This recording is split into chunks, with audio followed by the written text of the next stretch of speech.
سورہ انعام کی آیت نمبر 143 ہے۔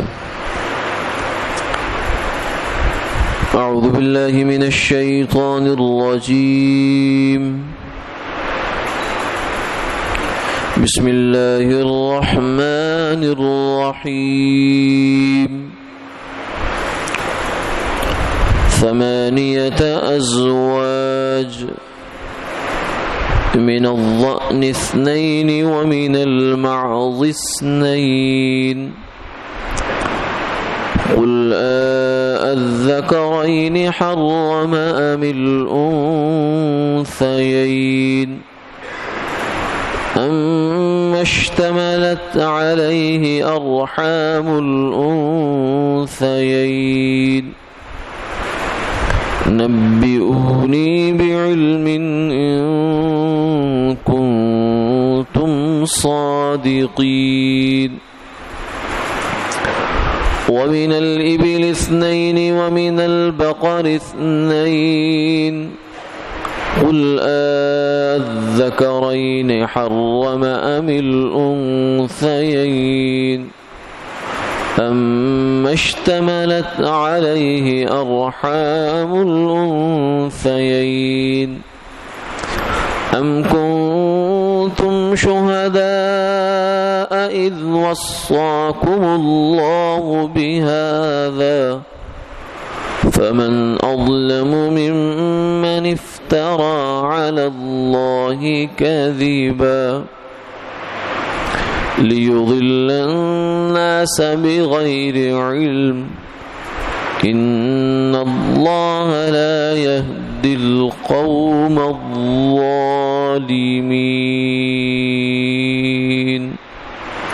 صدق اللہ العظیم۔ پیدا کیے 8 نر اور مادہ، بھیڑ میں سے 2، بکری میں سے 2۔ آپ ان سے پوچھئے کہ دونوں نر حرام کیے ہیں یا دونوں مادہ، یا وہ بچہ جو اس پر مشتمل ہے ان دونوں کے مادہ کے رحم؟ بتاؤ مجھے سند کے ساتھ اگر تم سچے ہو۔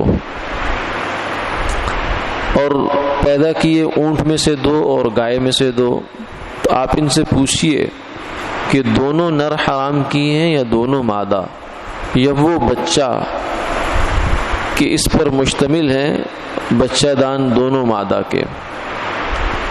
کیا تم لوگ حاضر تھے جس وقت تم کو اللہ نے یہ حکم دیا ہے؟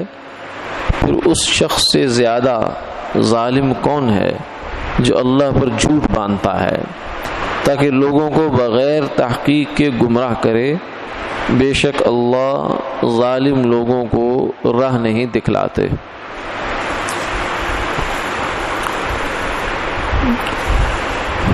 چند آیات پہلے مشرکین مکہ کی ایک رسم کا بے بنیاد بات کا تذکرہ ہوا تھا کہ انہوں نے کچھ جانور مخصوص کر لیے تھے کہ جن کے بارے میں یہ طے کر لیا تھا کہ یہ خالصۃ لذکورنا ومحرم علی ازواجنا وَإِن يَكُن مَيْتَةً فَهُمْ فِيهِ شُرَكَاء، کہ یہ جانور صرف مرد کھا سکتے ہیں، عورتیں نہیں کھا سکتی، اور اگر وہ مردہ ہو تو پھر سب کھا سکتے ہیں۔ اس قسم کی من گھڑت کچھ ان کی روایات اور رسوم تھی۔ آج کی آیت میں اللہ تعالیٰ نے ان سے یہ فرمایا کہ ان سے ذرا پوچھئے تو صحیح کہ اللہ نے جو جانور 2 قسم کے پیدا کیے ہیں، ایک پست قد والے چھوٹے قد والے اور ایک بڑے قد والے، یعنی اگر قسموں کے اعتبار سے دیکھا جائے تو حلال جانوروں میں سے چھوٹے قد والوں میں بکری ہے، بھیڑ ہے، اور بڑے قد والوں میں اونٹ ہے اور گائے بیل ہے۔ پھر گائے کے اندر خود آگے جو اس کی بھینس ہے وہ بھی اس میں شامل ہے، کیونکہ بھینس اور گائے ایک ہی چیز ہے احکام کے اعتبار سے۔ تو فرمایا کہ ان میں سے دو چھوٹے قد والے دو بڑے قد والے، دو قسمیں ہیں. اب پھر ان میں سے گویا کہ 4 قسمیں ہو گئیں، تو ان 4 میں پھر آگے نر اور مادہ، تو 4 2 کے ساتھ ضرب کھائے تو 8 ہو گئے. تو یہ 8 قسم کے جانور اللہ نے پیدا کیے. نر بھی ہے، مادہ بھی ہے. بکری کا بھی نر، بکری کی مادہ، بھیڑ کا نر، بھیڑ کی مادہ، اور اونٹ میں بھی نر مادہ، گائے بھینس میں بھی نر مادہ. تو فرمایا کہ اب ان سے ذرا یہ تو پوچھیں کہ یہ جو صرف نر نر ہیں وہ حرام ہیں یا مادہ حرام ہیں، یا پھر یہ ہے کہ جو بچہ ہے ان کے پیٹ میں وہ حرام ہے. کیونکہ یہ بچوں کو بھی حرام کر دیتے تھے. یعنی حمل ہے، ایک جانور حلال ہے لیکن اس کا بچہ جو ہے وہ حرام ہے فلاں پر. تو اب ان سے سوال یہ ہوا کہ اونٹ اس کو سمجھتے ہو حلال، اونٹنی ہے اس کو سمجھتے ہو حلال، بکری حلال، بکرا حلال، اسی طریقے سے گائے بھینس اور بیل کا مسئلہ ہے. تو اب جب ان سے آگے بچہ بنا تو وہ حرام کیسے ہو گیا؟ یہ تو بتاؤ ذرا. یعنی کیسی بے تکی بات ہے کہ اونٹ حلال ہے، اونٹنی بھی حلال ہے، لیکن دونوں کا بچہ حلال نہیں ہے. اس کا کوئی خاص آگے انہوں نے اپنے لحاظ سے من گھڑت قسم کے طریقے بنا رکھے تھے. تو فرمایا ان سے ذرا یہ پوچھئے کہ یہ نر حرام ہے یا مادہ حرام ہے. جب دونوں حرام نہیں ہیں تو پھر ان سے نکلنے والا پیدا ہونے والا بچہ کیوں حرام ہو سکتا ہے؟ یہ کیسے ہو سکتا ہے کہ اونٹ اونٹنی ہو اور بچہ جو ہے وہ حرام جانور کا ہو جائے؟ یہ کیسے ہو سکتا ہے؟ فرمایا نبئونی بعلم. اس کے جواب میں، اس سوال کے جواب میں ڈھکوسلا نہیں چلے گا، بلکہ ٹھیک ٹھیک بات بتاؤ مجھے، سند کے ساتھ بات کرو، دلیل کے ساتھ بات کرو. کہ تمہارے پاس کوئی وحی ہے تو لے آؤ، کسی نبی نے تمہیں یہ بات کہی ہے تو لے آؤ، کسی فرشتے نے تمہیں بات کہی ہے تو لے آؤ. اچھا اگر یہ تمہارے پاس نہیں ہے تو پھر ایک آخری آپشن یہ ہے کہ خود اللہ نے تمہیں بتائی ہوگی، کیونکہ حرام حلال تو اللہ ہی کر سکتے ہیں. اللہ حرام حلال کرتے ہیں اور پھر نبی کے واسطے سے یا فرشتے کے واسطے سے اللہ تعالیٰ بتا دیتے ہیں. تو فرمایا کہ یہ کام تو اگر اللہ نے کیا ہے تو پھر تو تمہارے پاس اس کا کوئی ثبوت ہونا چاہیے، کیونکہ معمولی بات نہیں ہے، بہت بڑا دعویٰ ہے تمہارا کہ یہ جانور حرام یہ حلال. تو اس کی ذرا دلیل لاؤ. پھر آگے فرمایا کہ ام کنتم شہداء اذ وصاکم اللہ بہذا. دوسری صورت یہ ہو سکتی ہے کہ تم جب اللہ نے تمہیں یہ بات کو الگ کر کے وصیت کی تھی، تمہیں بتائی تھی، تو شاید تو اس وقت تم لوگ حاضر ہو، اس وقت تم نے سنا، تم نے کہا ہاں ہاں اللہ کا حکم کچھ ایسا ہے کہ جانوروں کو جو ماں کے پیٹ میں ہے مادہ جانور کے، اس کو حرام کر دو، اس کی ماں کو حلال رکھو. شاید تم نے کوئی ایسی بات سنی ہوگی، لیکن ظاہر ہے کہ ایسا کچھ نہیں ہے. بات اصل میں یہ ہے کہ تم لوگ اللہ پر بہتان باندھ رہے ہو، اور اس سے باز آ جاؤ. فمن اظلم ممن افترى علی اللہ کذبا.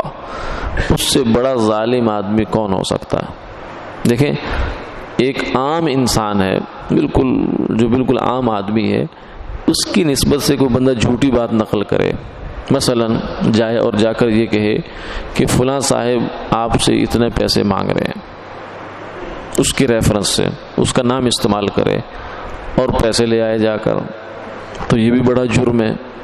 اچھا جی، اس سے اگر آپ اوپر جائیں تھوڑا سا، اگر معاشرے میں اس آدمی کو کوئی حیثیت حاصل ہے، کوئی کونسلر ہے، کوئی ایم پی ہے، ایم این اے ہے، یا کوئی عالم دین ہے، یا کوئی بڑا جو ہے وہ مفتی ہے، کوئی جج ہے، اس کا کوئی منصب ہے دنیاوی اعتبار سے یا دینی اعتبار سے، اس کے اوپر کوئی بندہ الزام لگائے اور اس کے نام غلط استعمال کر کے فائدہ اٹھائے، تو یہ بڑا جرم شمار ہوتا ہے. پھر اس سے آپ اوپر چڑھتے چلے جائیں تو اللہ تو احکم الحاکمین ہے، الیس اللہ باحکم الحاکمین. سب سے بڑا تو وہ ہے، اللہ اکبر، اس سے بڑا تو کوئی ہے نہیں. تو جب ایک عام آدمی کی نسبت سے وہ بات کرنا جو اس نے نہیں کہی، اس کے ذمے تھوپنا، اس کے ذمے لگانا، یہ جرم ہے، بہتان ہے، بہتان. تو اللہ کے ذمے ایسی بات لگا دینا جو اللہ نے نہیں فرمائی، اور میں اس سے بڑا ظالم کون ہو سکتا ہے؟ ومن اظلم ممن افترى علی اللہ کذبا. اور کرتا کیوں ایسے؟ شیطان کرواتا ہے، لیضل الناس بغیر علم، کہ جیسے خود اندھیرے میں ٹامک ٹوئیاں مار رہا ہے، گمراہ ہو رہا ہے، جہنم کے راستے پہ چلتا چلا جا رہا ہے، لوگوں کو بھی اپنے ساتھ لے جائے۔ ان اللہ لا یہدی القوم الظالمین، فرمایا کہ ایسے لوگ ٹامک ٹوئیوں میں رہیں گے، ہمیشہ جو ہے اٹکل کے تیر ہی چلاتے رہیں گے، ان کے پاس صحیح بات تک نہیں پہنچ پائیں گے۔ کیوں؟ اس لیے کہ یہ لوگ ظالم ہیں، انہوں نے جو صحیح بات تک پہنچنے کا راستہ ہے وہ چھوڑ دیا ہے۔ کیونکہ اگر آدمی کوئی اصول طے کر لے حق تک پہنچنے کا، صحیح بات تک پہنچنے کے، تو پھر پہنچ جاتا ہے۔ اگر وہ اصول ہی چھوڑ دے، مثلا اصل یہ ہے کہ اللہ تعالیٰ حلال حرام کرتے ہیں، اور یا اللہ اپنے نبی کو بتاتے ہیں کہ یہ حلال ہے یہ حرام ہے، اب مشرکین مکہ نے یہ اصول ہی نہیں مانا، بلکہ وہ کیا ہے، بس ما وجدنا علیہ آباءنا، جس بات کو ہمارے باپ دادا نے کہہ دیا بس وہ ہے۔ بھئی کہاں سے کہہ دیا، کیسے کہہ دیا، کوئی دلیل بھی تو لاؤ۔ عمرو بن لوحا ایک آدمی تھا عرب میں، اس نے کہیں سے بت دریافت کر کے لے آیا، اور آ کر سارے عرب کو اس نے بتوں پر لگا دیا۔ کسی نے اس سے یہ نہیں پوچھا کہ یہ کون سی کتاب میں لکھا ہے، کس نبی کی تعلیم میں یہ بات شامل ہے، بس لگ گئے، شیطان نے تھپکی دی اور اس کے پیچھے لگ گئے۔ تو یہ ظلم ہوتا ہے، یعنی نا انصافی کی بات۔ انصاف کی بات یہ ہے کہ صحیح جو اصول ہیں ان پر رکھ کر بات کو پرکھا جائے۔ تو جو آدمی صحیح اصولوں پر بات کو رکھ کے پرکھنے پر نہیں آتا، وہ ہٹ دھرم ہوتا ہے، یعنی اپنی انا کو اس نے اپنا مذہب بنا لیا ہوتا ہے، ہٹ دھرمی۔ دھرم مذہب کو کہتے ہیں، ہٹ اپنی ضد کو۔ تو ایسے آدمی کو ہدایت نہیں ملا کرتی۔ ان اللہ لا یہدی القوم الظالمین، اللہ یجتبی الیہ من یشاء ویہدی الیہ من ینیب، اللہ جس کو چاہتا ہے اپنے لیے منتخب کرتا ہے، اور جو بندہ انابت کرتا ہے، طلب رکھتا ہے، اسے اللہ ہدایت عطا فرماتے ہیں۔ یعنی انابت والے کو تو ہدایت ضرور ملا کرتی ہے، جو اللہ سے ہدایت مانگتا بھی ہے اور سیدھا راستہ مانگتا رہتا ہے اللہ تعالیٰ سے، اس کے اللہ تعالیٰ ہدایت ضرور عطا فرماتے ہیں۔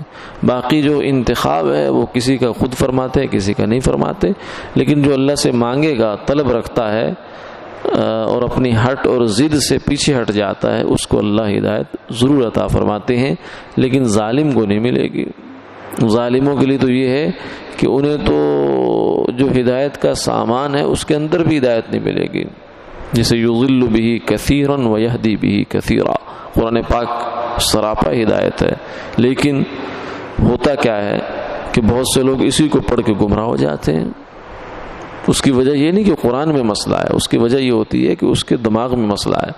جیسے ایک صحیح معدے والا آدمی ہے، وہ پھل کھائے گا، کھانا کھائے گا، ترکاری کھائے گا، تو وہ خون بن جائے گا، طاقت بن جائے گی، زندگی بن جائے گی۔ لیکن اگر ایک آدمی کے معدے میں فوڈ پوائزننگ ہوئی پڑی ہے، تو اس کو جو مرضی آپ اوپر سے کھلاتے جائیں وہ سب زہری بنتا چلا جائے گا۔ تو اس میں کھانے کا نقص نہیں ہے، قرآن پاک میں کوئی ایسی بات نہیں ہے۔ اصل مسئلہ یہ کہ ان کے اپنے جو دماغ ہیں وہ الٹے ہو گئے، جب الٹے ہو گئے تو اب الٹی چیزیں ہی ان کو نظر آئیں گی۔ خود قرآن کے اندر سے لوگ گمراہ ہوتے ہیں، گمراہیاں نکالتے ہیں۔ اس لیے محض قرآن کے نام پر جو ہے نا، ہر کوئی بھی آدمی قرآن کا بینر لگائے اور قرآن کی بات کرے، قرآن کے الفاظ کہے، تو اس کے پیچھے چلنے سے پہلے دیکھ لینا چاہیے کہ اس بندے کا اپنا قبلہ بھی ٹھیک ہے یا نہیں ہے۔ قرآن تو ایک ذریعہ ہے ہدایت پر چلنے کا، اس کا راستہ بھی تو سیدھا ہو۔ اگر وہ خود الٹے راستے پہ چل رہا ہے تو قرآن سے وہ الٹی چیز نکال کر دے دے گا۔ اللہ تعالیٰ حفاظت فرمائے۔ وآخر دعوانا الحمدللہ رب العالمین۔